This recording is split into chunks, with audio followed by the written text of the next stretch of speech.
আচ্ছা বন্ধুরা, কি হবে যদি ক্লাসের সবচাইতে সুন্দরী মেয়েটি ক্লাসের সবচাইতে বখাটে ফাঁকিবাজ ছেলেকে পছন্দ করে, তার প্রেমে পড়ে যায়? এমনই একটি ইন্টারেস্টিং এবং খুবই রোমান্টিক একটা বিষয় নিয়ে তৈরি করা হয়েছে আজকের এই মুভিটি। মুভির নামটি হলো স্টারডে ওয়ান্স মোর। 2016 সালে এটি মুক্তি পায়। এই মুভির প্রত্যেকটি পরেতে খুবই টুইস্টে ভরপুর। সো বন্ধুরা, চলুন শুরু করা যাক এই রোমান্টিক মুভিটি সম্পর্কে এক্সপ্লানেশন। আর আরেকটা বিষয়, যারা এখনো চ্যানেলটিকে সাবস্ক্রাইব করেননি তারা প্লিজ চ্যানেলটিকে সাবস্ক্রাইব করে আমাদের সঙ্গেই থাকুন। সো মুভির শুরুতে আমরা লিন নামের একটি মেয়েকে দেখতে পাই যে হাই স্কুলে পড়ে। লিন কিন্তু সবকিছুতেই বেশ টপার ছিল, মানে খুব ভালো একটি স্টুডেন্ট ছিল। একদিন লিনের পরীক্ষা চলছিল, আর সেই দিন প্রথমবারের মতো সে পরীক্ষায় নকল করছিল, কিন্তু হঠাৎ করে নকলের কাগজটি মাটিতে পড়ে যায়, আর সেটা দুর্ভাগ্যবশত ক্লাসে উপস্থিত টিচারের হাতে গিয়ে পড়ে। কাগজটি দেখে টিচার অনেক রেগে যায়, আর রেগে জিজ্ঞেস করে এই কাগজটি কার। টিচারের এই কথা শুনে লিন অনেক ভয় পেয়ে যায়। আর লিন যখন নিজের দোষটি স্বীকার করতেই যাচ্ছিল, ঠিক তখনই ক্লাসের ঝাও নামক যে ছেলেটি নকল করার দোষটি সে তার নিজের ঘাড়ে নিয়ে নেয়। ঝাও বলে, নকলটি স্যার আমি করেছি। এটা শুনে স্যার রেগে ঝাউকে ক্লাস থেকে বের করে দেয়। আর এই ঝাউ হলো আমাদের আজকের মুভির হিরো। মুভিতে হিরো হলেও ঝাউ আসলে বাস্তবে একদম জিরো ছিল, কারণ ঝাউ পড়ালেখা থেকে সবকিছুতেই সে ফাঁকিবাজি করত। পড়ালেখার দিকে তার কোনো মনোযোগই ছিল না, সে ক্লাসে এসে ঘুমিয়ে পড়তো। এ কারণে স্কুলের সকল টিচার ঝাউকে অপছন্দ করত। এদিকে লিন যখন এক্সাম শেষ করে বাইরে বের হয়ে আসছিল, যখন সে ঝাউকে দেখতে পারে তখন তার অনেক খারাপ লাগে, কারণ ঝাউ তার দোষটা নিজের ঘাড়ে নিয়ে নিছে। এ কারণে লিন ঝাউকে কিছু টাকা দেয় আর বলে, তুমি কি এই টাকাটা নিবে? আসলে লিনের মনে হয়েছিল সে তো ঝাউয়ের ফ্রেন্ড না, তাহলে সে এমনি কেন ঝাউয়ের হেল্প নিবে।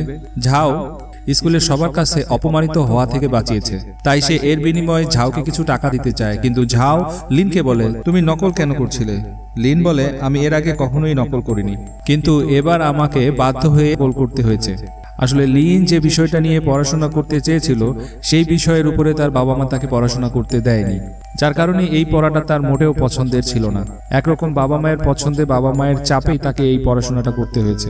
আর এ কারণেই সে পরীক্ষায় নকল করছিল, কিন্তু সে তো কখনোই নকল করেনি। এই কারণে সে নকলের কাগজটি ঠিকভাবে সামলে রাখতে পারেনি। এরপরে ঝাও লিনকে বলে যে, আমি তোমাকে হেল্প করেছি, তুমি চাইলে আমাকে হেল্প করতে পারো। তুমি তো অনেক ভালো ছাত্রী, আমার অনেকগুলো হোমওয়ার্ক বাকি রয়েছে, তুমি কি আমার এই হোমওয়ার্কগুলো করে দিতে পারবে? লিন এতে রাজি হয়ে যায়। ঝাও তার হোমওয়ার্কগুলো লিনকে দিয়ে দেয়, আর লিন প্রতিদিন ঝাউয়ের সেই হোমওয়ার্কগুলো করে দেয়, বাসা থেকে করে নিয়ে আসে। এরপর থেকে এভাবেই চলতে থাকে, অর্থাৎ ঝাও তার প্রতিদিনের হোমওয়ার্ক লিনকে দিয়ে করিয়ে নেয়, আর লিনও সেগুলো বাসা থেকে প্রতিদিন কমপ্লিট করে নিয়ে আসে, ঝাউকে দেয়। এরকম প্রতিদিন করাতে লিন অনেকটা রাগ করে ঠিকই, কিন্তু এরপরেও সে প্রতিদিন ঝাউয়ের হোমওয়ার্কগুলো করে আনে দেয়। সবকিছু ঠিকঠাকই চলছিল, কিন্তু একদিন স্কুলের একজন টিচার ঝাউকে বোর্ডের কাছে ডাকে আর বলে, তুমি আমার একমাত্র স্টুডেন্ট যে এই কঠিন অঙ্কটি করে আনতে পেরেছো। আসলে লিন অঙ্কটি ঝাউয়ের খাতায় করে দিয়েছিল। এইসব টিচার না জেনেই ঝাউকে বলে, তুমি অনেক ভালো ছাত্র, এবার যাও অঙ্কটি বোর্ডে করে দাও আর সবাইকে সুন্দর করে বুঝিয়ে দাও। এটা শুনে ঝাউ অনেক চিন্তায় পড়ে যায়, কারণ সে তো কোনো অঙ্কই পারে না। আসলে এখানে ঝাউ কিছুক্ষণ দাঁড়িয়ে থেকে টিচারকে বলে যে, স্যার অঙ্কটি আসলে আমি করিনি, লিন আমাকে অঙ্কটি করে দিয়েছে। এই কথা শুনে টিচার এবং ক্লাসের সবাই অবাক হয়ে যায়। লিন হচ্ছে ক্লাসের সব থেকে ভালো ছাত্রী, সে কেন ঝাউয়ের অঙ্ক করে দিবে? ঝাউয়ের মতন খারাপ ছাত্রের অঙ্ক করে দিবে, আর কেনই বা সে তোমার অঙ্ক করে দিবে? তখন ঝাউ স্যারকে বলে, স্যার আমার মনে হয় লিন আমাকে একটু পছন্দ করে। এটা শুনে তখন ক্লাসের সবাই হাততালি দেয় আর মজা করে। এদিকে লিন এসব দেখে অবাক হয়ে যায় আর বলতে থাকে, স্যার আসলে এমন কিছুই না, কিন্তু কেউ লিনের কথাগুলো বিশ্বাস করে না। ক্লাস শেষে ঝাউ যখন সুইমিং করতে যায়, তখন সেখানে লিন এসে ঝাউকে পিছন থেকে একটা লাথি মেরে পানিতে ফেলে দেয়। ঝাউ কোনোভাবে পানি থেকে উঠে আসে। লিন ঝাউকে বলে, তুমি ক্লাসের সবার সামনে মিথ্যা কেন বললে? আমি তোমাকে মোটেও পছন্দ করি না। তখন ঝাউ বলে, কোনো সমস্যা নেই, আমি এখন সবাইকে এটা বলে দিচ্ছি, দাঁড়াও। ঝাউ একটা মাইক নিয়ে সবাইকে বলে, তোমরা সবাই শোনো, লিন আমাকে একদম পছন্দ করে না। কিন্তু এতে কোনো লাভ হয় না। স্কুলের অনেক ছেলেরা লিনকে প্রপোজ করেছিল, তাদের সবাইকে একটা সময় লিন রিজেক্ট করে দিয়েছিল। এখন তারা সবাই লিনকে উল্টাপাল্টা কথা বলছে। তারা সবাই বলে, তুমি আমাদের রিজেক্ট করে এখন ঝাউয়ের সাথে প্রেম করছো? তোমাকে তো অন্যরকম ভেবেছিলাম, এখন তো দেখি তোমার রুচি খুবই খারাপ। এইসব কিছুতে বিরক্ত হয়ে লিন তার বেস্ট ফ্রেন্ড জিয়ার সাথে বুদ্ধি করে একটা প্ল্যান তৈরি করে, আর তার ক্লাসের সবাইকে এটা বোঝাবে যে ঝাওয়ের আগে থেকেই গার্লফ্রেন্ড রয়েছে, ঝাও আগে থেকেই অন্য আরেকজনের সঙ্গে প্রেম করছে। আসলে লিন ভাবে এটা করে ক্লাসের সবাই ভাববে যে ঝাও যেহেতু আগে থেকেই অন্য একটি মেয়ের সাথে রিলেশন করছে, সেহেতু লিন আর ঝাওয়ের মাঝে কোনো সম্পর্কই নেই। তাদের নামে যে মিথ্যাটা ছড়িয়েছে সেটা বন্ধ হয়ে যাবে। এতে লিনের বেস্ট ফ্রেন্ড ঝাওয়ের গার্লফ্রেন্ড সেজে টেবিলে একটি গিফট রাখে, যাতে এটা দেখে সবাই বুঝতে পারে যে আগে থেকেই ঝাওয়ের গার্লফ্রেন্ড আছে। কিন্তু এটা হয় সম্পূর্ণ উল্টো। সবাই মনে করে লিন ঝাওয়ের জন্য গিফট রেখেছে। এরপর ঝাও যখন ক্লাসে আসে তখন সে সবার কাছ থেকে জানতে পারে লিন তার জন্য একটি উপহার পাঠিয়েছে। ঝাওয়ের বন্ধুরা বলে, তোমার জিএফ তোমাকে অনেক ভালোবাসে, তাই তুমি তার জন্য গিফট পাঠাও। ঝাও গিফট নিয়ে সবার সামনে বলে, আসলে লিন আমাকে অনেক ভালোবাসে আর মাঝে মাঝে আমাকে অনেক গিফট দেয়। এরপর ঝাও লিনকে বলে, তুমি আমার গার্লফ্রেন্ড এত সহজেই মেনে নিলে? আমি তো ভেবেছিলাম তুমি এসব কিছু মানবে না, সহজেই পড়বে না। লিনের আর কিছু বলার থাকে নাই। সে ঝাওকে কিছু না বলতে না পেরে রাগ করে তাড়াতাড়ি বাসায় চলে আসে। এখানে লিন তার বন্ধুকে বলে যে এইভাবে চলতে থাকলে তুমি কিন্তু পাগল হয়ে যাবে। লিনকে তার বান্ধবী বলে যে ঝাওকে শিক্ষা দেওয়ার জন্য আমি আমার বয়ফ্রেন্ডকে বলবো। আমার বয়ফ্রেন্ড ঝাওকে ধরে আচ্ছা বেদম মায়ের মারবে। আর এই সব কিছু লিনের ছোট ভাই হান শুনছিল। সে বলে, আমি আছি না, আমি থাকতে তোমরা এত চিন্তা করছো কেন, আমি তোমাদের সাহায্য করব। এরপর হান তার বন্ধুদেরকে নিয়ে একটি প্ল্যান করে। তারা সবাই মিলে বেশি করে পানি খায় আর হিসু করে সেগুলো জমাতে থাকে, আর সব হিসু একটু বেলুনের মধ্যে ভরে রাস্তার উপরে টাঙিয়ে দেয়। আসলে তাদের প্ল্যান ছিল যখন ঝাও এই রাস্তা দিয়ে যাতায়াত করবে তখন তারা ঝাওয়ের মাথায় হিসু ভর্তি বেলুনটি তারা ফেলে দিবে। সবকিছুই প্রথমে ঠিকঠাক চলছিল, কিন্তু ঘটনা ঘটে উল্টো।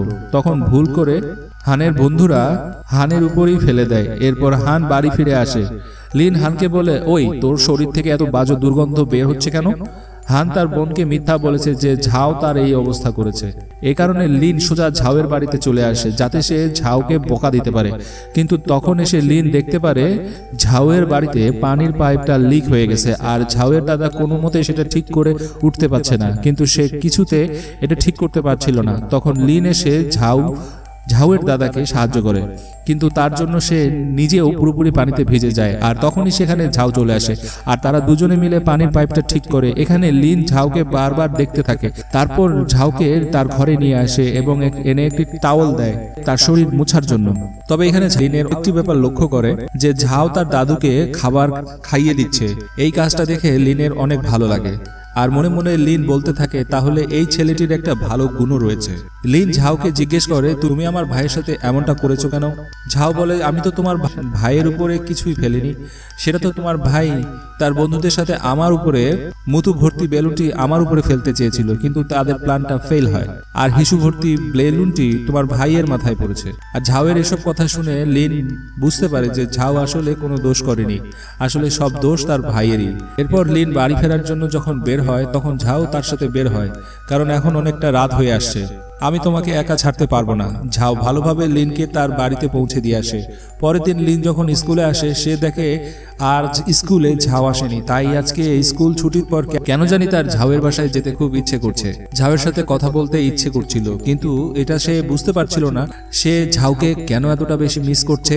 তখন লিন নিজেকে আটকে রাখতে পারে না, সে ঝাওয়ের বাসায় চলে যায়। এরপর লিন ঝাওকে বলে, তুমি আজকে কেন স্কুলে যাওনি? এরপর তাদের ভিতর একরকমের কথাবার্তা চলতে থাকে। একটি সময় লিন ঝাওয়ের জন্য একটা গিফট রেখে সেখান থেকে চলে যায়। এটা দেখে আমরা বুঝতে পারি যে লিন ঝাওকে একটু একটু করে পছন্দ করতে শুরু করেছে। পরের দিন ঝাও আর লিন স্কুলে যায়, আর এখন স্কুলের সবাই জেনে গিয়েছে লিন আর ঝাওয়ের ভিতরে সম্পর্ক রয়েছে। কিন্তু কথায় আছে না, কারো ভালো কেউ সহ্য করতে পারে না।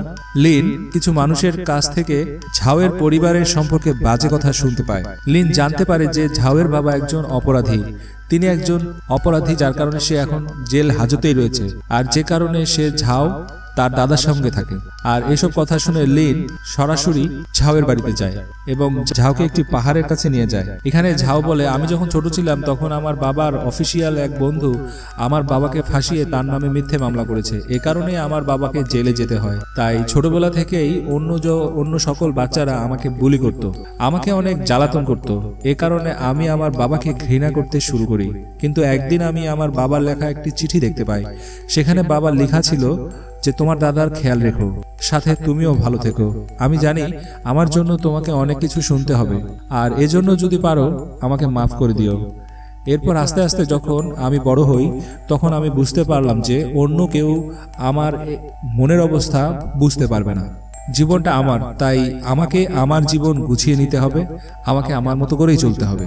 অন্য কেউ কখনো আমাকে সাহায্য করতে আসবে না, শুধু পারবে উল্টাপাল্টা কথা বলতে, মানুষের সাথে খারাপ সময় নিয়ে উপহাস করতে। লিন তখন জিজ্ঞেস করে, তোমার মা কোথায়? ঝাউ তখন বলে, আমার যখন 6 মাস বয়স তখন আমার মা মারা যায়, আর একটু বড় হওয়ার পর আমার বাবা আমাকে ছেড়ে চলে যায়। এখানে আমাকে দেখার জন্য কেউ নেই। লিন তখন বলে, এইসব কিছু নিয়ে চিন্তা করো না, আমি তোমাকে দেখাশোনা করব। ঝাউ লিনকে বলে, আচ্ছা তোমার কি কোনো স্বপ্ন আসে? লিন বলে, আমার জীবনে অনেক বড় একটি স্বপ্ন ছিল, আমি একজন অ্যাস্ট্রোনট হব, আর অ্যাস্ট্রোনট বিষয়ে আমি পড়াশোনা করব। কিন্তু আমার বাবা মায়ের ইচ্ছা আমি ফাইন্যান্স নিয়ে পড়ি। তখন ঝাউ বলে, তোমার জীবন তোমার যদি ফাইন্যান্স পড়তে ভালো না লাগে তাহলে তুমি পড়ায় মনোযোগ দিবে কিভাবে? আর মনোযোগ দিতে না পারলে তুমি পাশ করবে কিভাবে? এতে শুধুমাত্র তোমার সময়ই নষ্ট হবে, আর কিছু না। আর এই সময়টা নষ্ট করার মানে পুরো জীবন থেকে এই সময়টা চলে যাবে। এই সময় তুমি আর দ্বিতীয়বার পাবে না। এর থেকে ভালো যেটা করলে তোমার ভালো লাগে তুমি সেটাই করো। তুমি নিজের স্বপ্নকে নিজের বাবা মার জন্য বিসর্জন দিও না। ঝাউয়ের এই সব কথা শুনে লিনের অনেক ভালো লাগে। এরপর থেকে ঝাউ আর লিনের বন্ধুত্ব আরো গভীর হয়ে যায়। একদিন ঝাউ তার বাবাকে একটি চিঠি লিখে, যেখানে সে তার বাবাকে বলে, আমি আর দাদা এই শহর থেকে চলে যাচ্ছি। আমি আপনাকে কথা দিচ্ছি আমি একদিন অনেক বড় হব, আর যেদিন অনেক বড় হতে পারবো সেদিনই আমি আপনার সাথে দেখা করতে আসব। এদিকে লিন যখন পড়ছিল তখন তার মা বলে, ফাইন্যান্স অনেক কঠিন, তুমি এখন থেকেই মনোযোগ দিয়ে পড়াশোনা করো। কিন্তু আজ লিন চুপ থাকে না। লিন তার মাকে বলে, আমি ফাইন্যান্স নিয়ে পড়তে চাই না, এটা পড়তে আমাকে একদম ভালো লাগে না। আমি অ্যাস্ট্রোনট হতে চাই, আমি অ্যাস্ট্রোনট বিষয়ে পড়াশোনা করতে চাই, আর ফাইন্যান্স নিয়ে পড়লে আমি পাশও করতে পারবো না।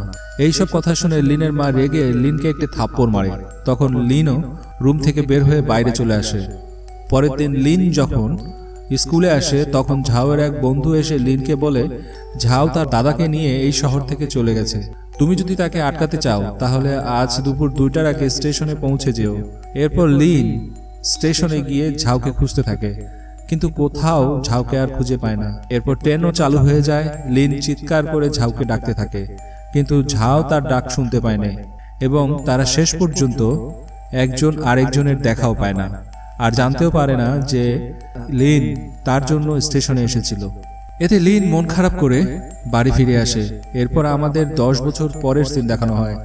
তখন আমরা লিনকে দেখতে পাই, সে অনেক বড় হয়ে গেছে এবং এখন সে স্টনার বিষয়ে বিশেষজ্ঞ হয়েছে। এখন সে বড় পদে চাকরি করে। লিন মনে মনে বলে, ঝাউ তুমি কোথায় আছো আমি জানতে পেরেছি, তুমি এখন কোরিয়াতে রয়েছো।